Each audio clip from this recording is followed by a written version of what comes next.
Hello, everyone. It's good to come your way again with another episode of your favorite go-to language program, the Africa LSP Podcast. My name is Grace Hammoah Agyemang. And on this show today, let's go to one of the nicest and most hospitable countries in Africa, South Africa. Yes, we are speaking to a language specialist after this break. Don't go away.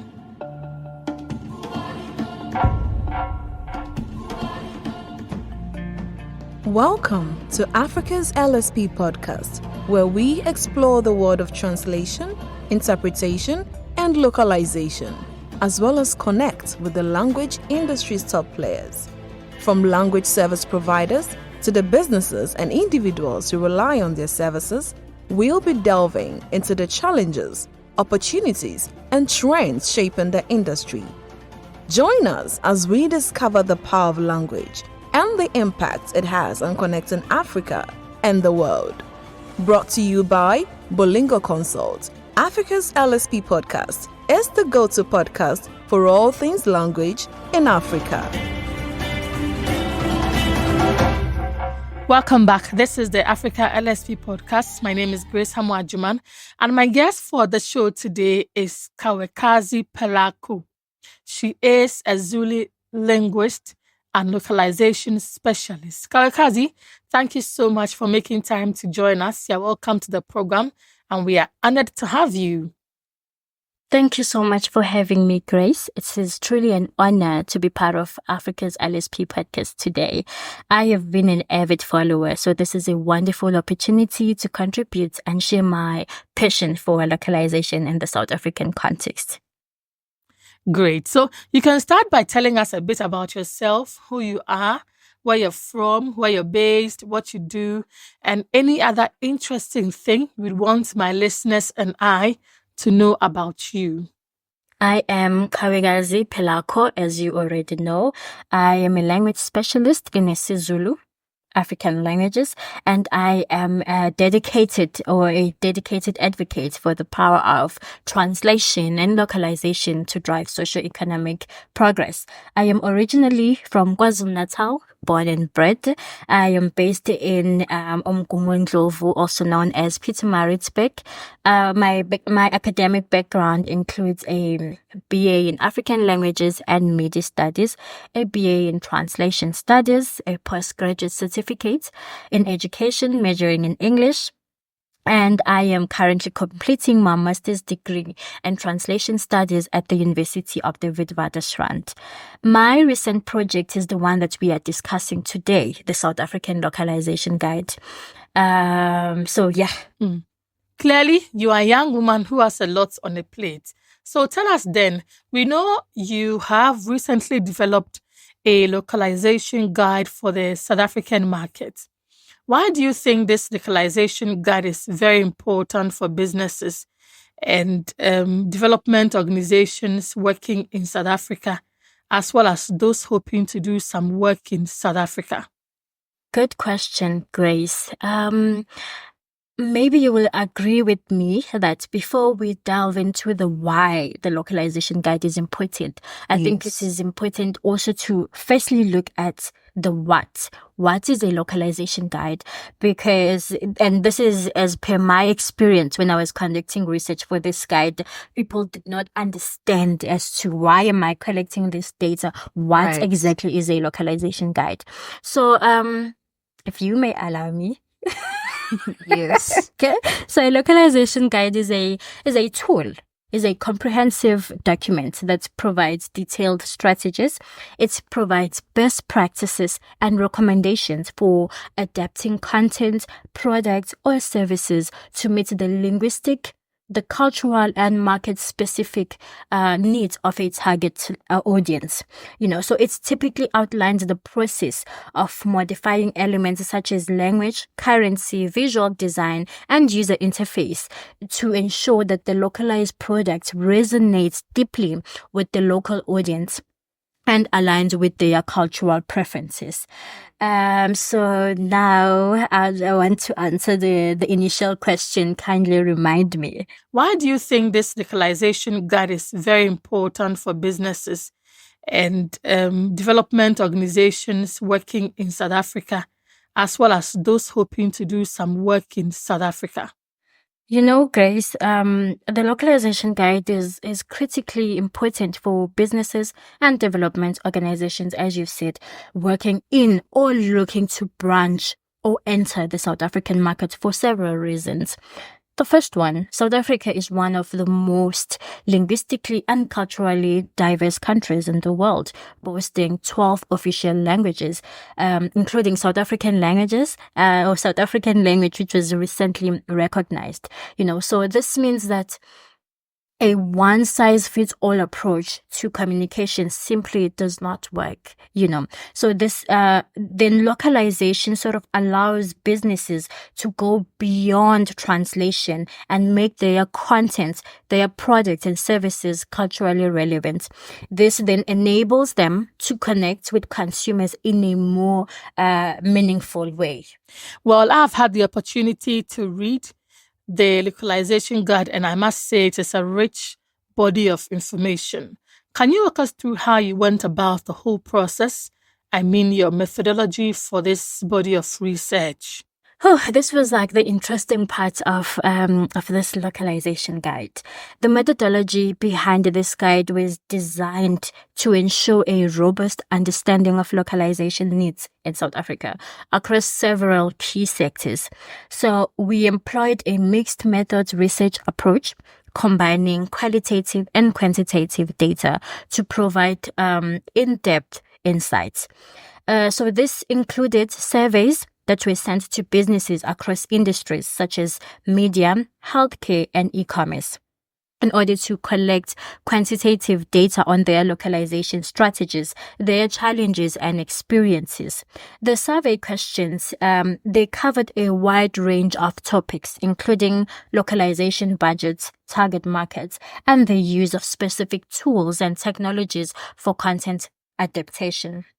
Now, Grace, I need to add that to complement this, we conducted in-depth qualitative research, which involved interviews with key industry stakeholders, such as language service providers, localization experts, and industry leaders, to gather detailed insights into the cultural nuances that are essential for a successful localization. But we didn't end there. We also had local, or rather focus groups with South African consumers from different cultural and linguistic backgrounds. So this allowed us to gain a nuanced understanding of audience preferences, perceptions, and expectations. We also, last but not least, we conducted case studies of successful localization projects.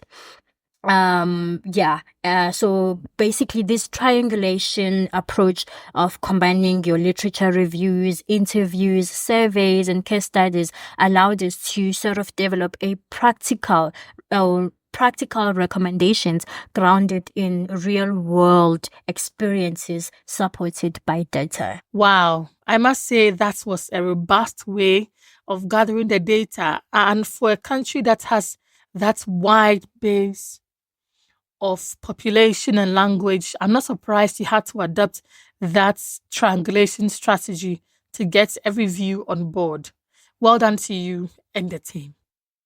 Now, you mentioned about cultural nuances, and this comes up a lot in our conversations with various professionals and localization experts on this podcast. How important is it then to consider cultural nuances when localizing content in South Africa? And what are some examples of cultural factors that can impact localization?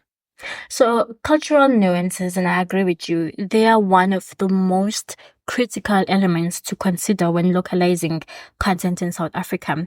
So localization isn't just about translating text. I think I've already mentioned this. So it's not only just the linguistic aspect of it, but it's also about capturing the essence of the target audience cultural context, their values and their beliefs. South Africa is a multicultural society, and each of its official languages carry with it a unique set of cultural practices.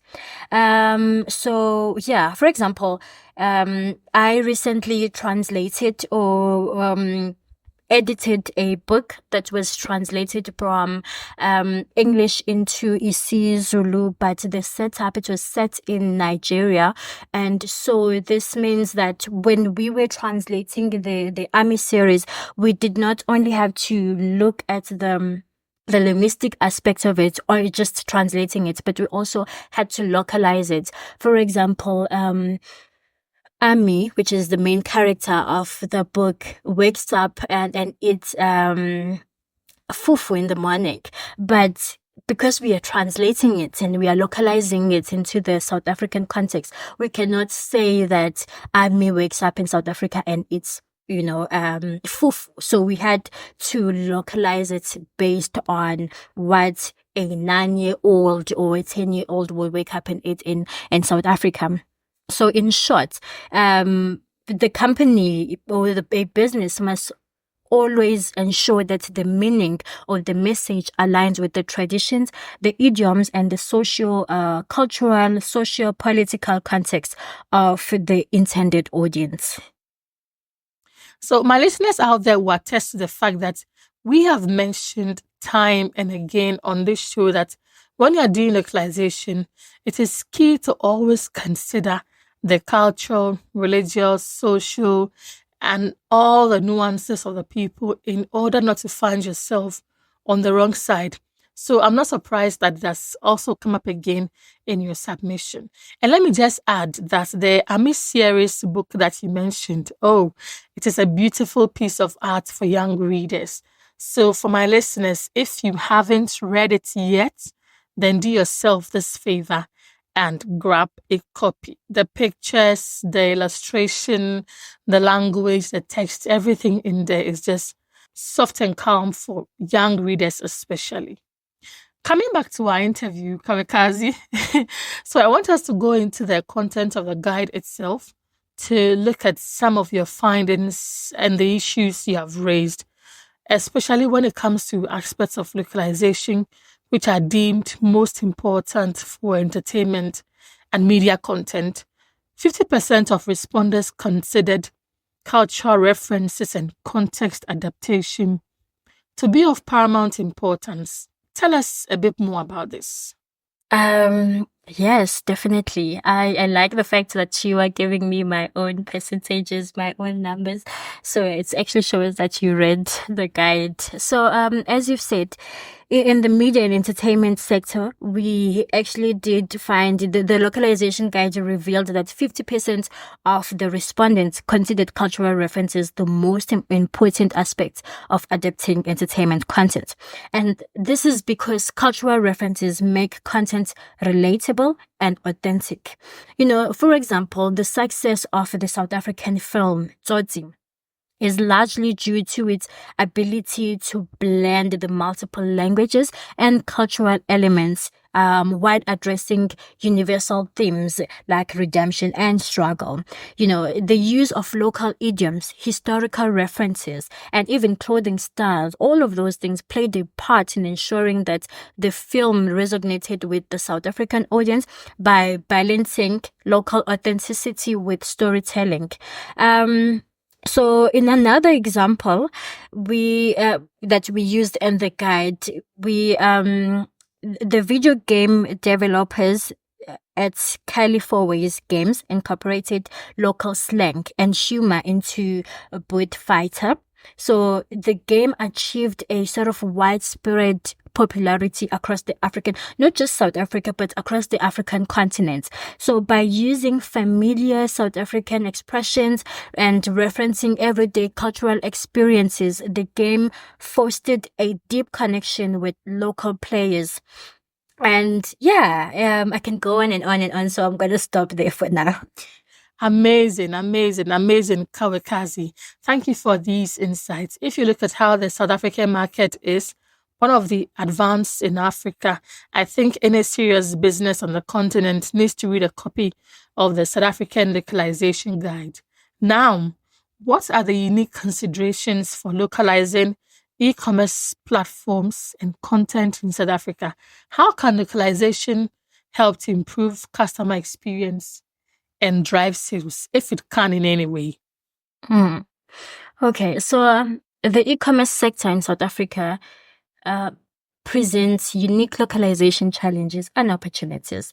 So in a country like South Africa, where consumers are increasingly turning to online shopping, localized content and services can significantly enhance the customer experience. For example, Temu.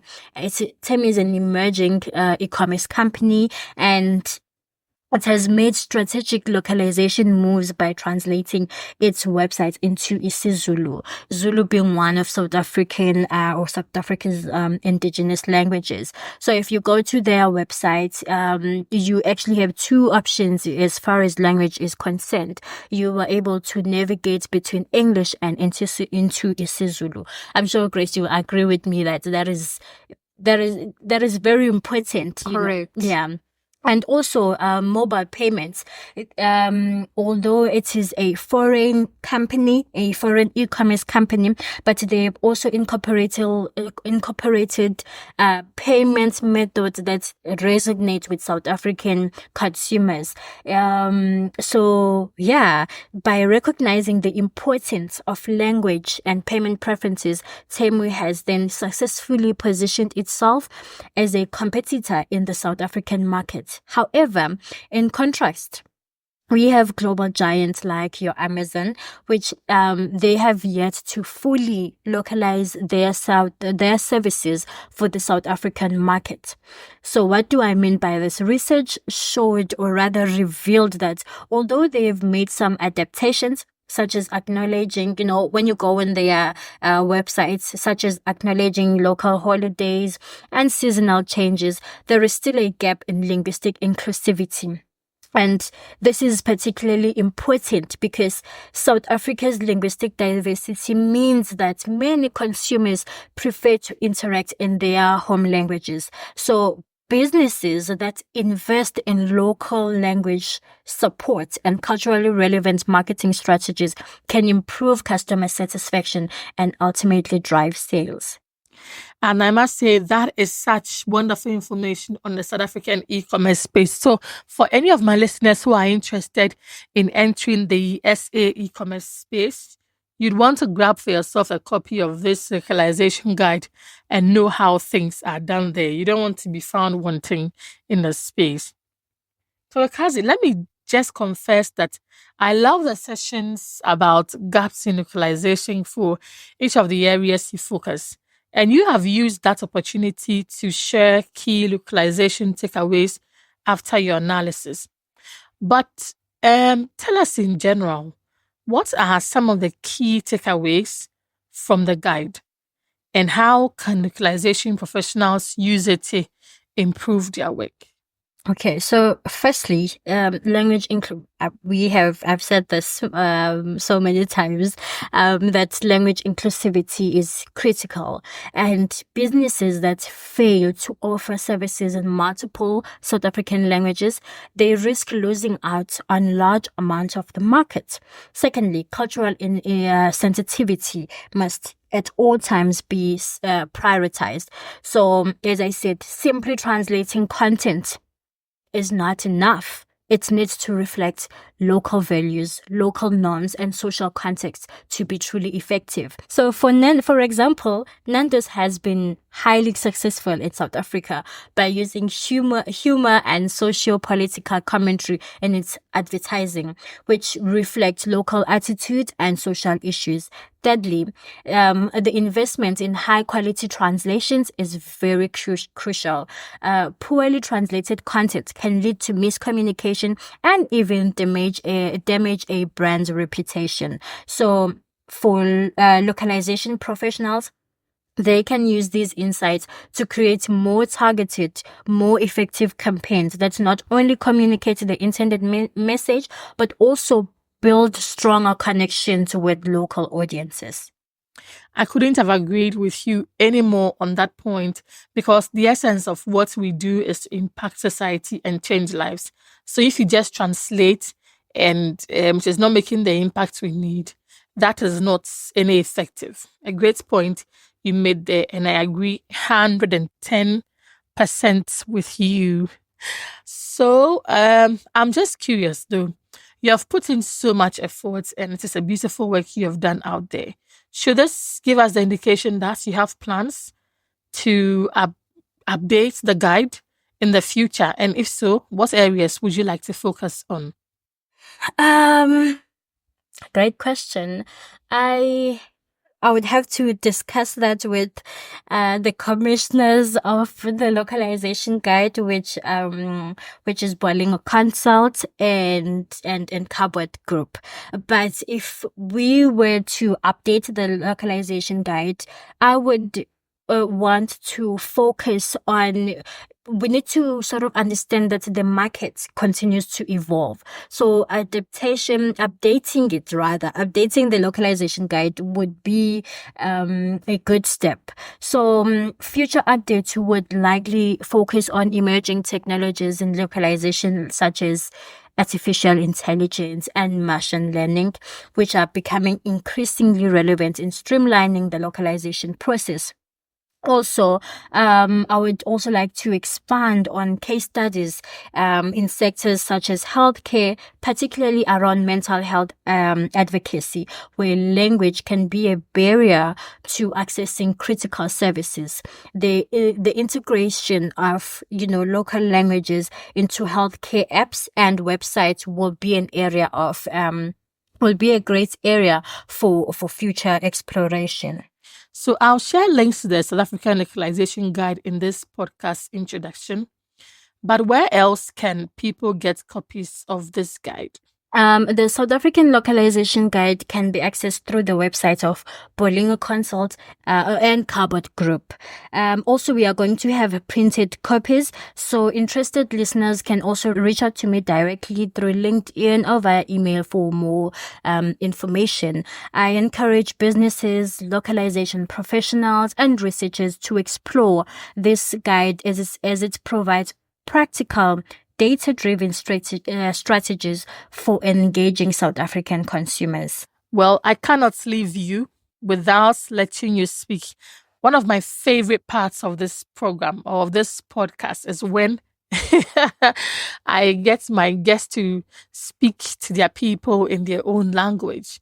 And so for somebody who is a Zulu an expert in the Zulu language, I cannot let you go without talking to your people in your language. So summarize your conversation so far in your language. Speak to the people and speak to their heart.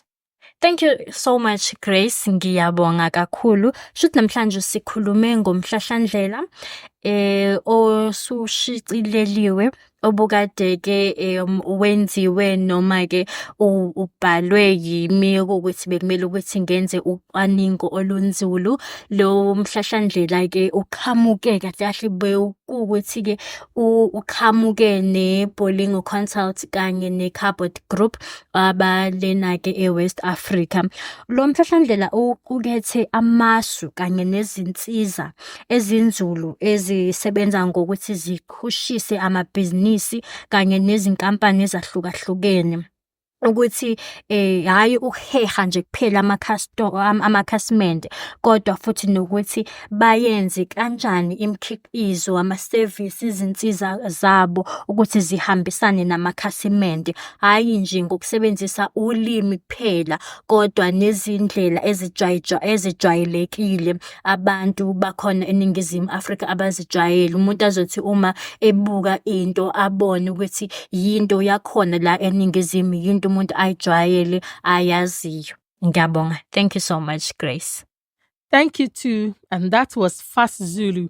And for those who don't understand like myself, then I think this is a cue for you to start taking Zulu classes here and now.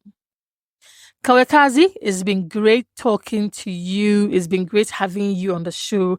And thank you so much for generously sharing these insights with us. Your presence on the Africa's LSP podcast has been truly invaluable, and we'll make sure to provide our listeners with links to your LinkedIn profiles and to sites where they can find more about the South African Localization Guide.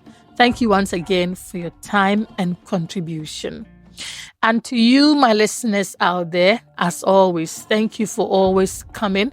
Thank you for making time. Thank you for marking it on your calendars to make a date with us. I appreciate your presence and your company.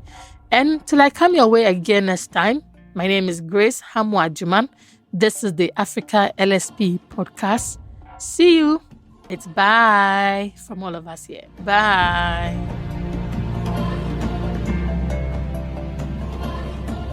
Thanks for tuning in to Africa's LSP Podcast.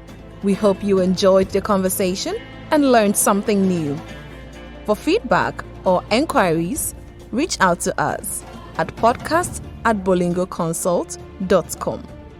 Don't forget to subscribe, rate, and review us on your favorite platforms. Until next time, stay curious and keep growing.